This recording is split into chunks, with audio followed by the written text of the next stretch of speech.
దివ్యాంగులను ఆదుకోవాల్సిన ప్రభుత్వం దగా చేయటం సరికాదు అన్నారు మాజీ డిప్యూటీ సీఎం ధర్మాన కృష్ణదాస్.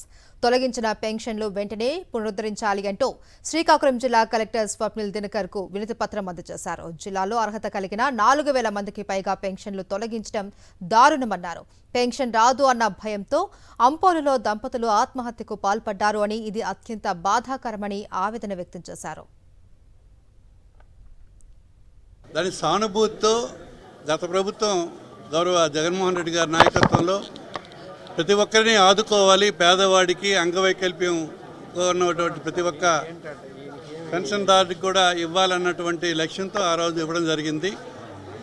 దానికి ఒక హ్యుమానిటరీ కన్సిడరేషన్స్ అవన్నీ దాన్ని వీళ్ళు అడ్డుగోలుగా తొలగించడం జరిగింది. ఈవేళ పెద్ద ఎత్తున ఒక్క శ్రీకాకుళం జిల్లాలోనే 4000 పైచిలిక పెన్షన్లు ఇవాళ తొలగించారు. చాలా దౌర్భాగ్యం ఇది. మరి ప్రభుత్వం సానుభూతితో పేదవాళ్ళకి రక్షించాలే కానీ మరి వాళ్ళకు ఉన్నటువంటి హక్కులతో వాళ్ళకి కాలరాయడం అన్నది కరెక్ట్ కాదు.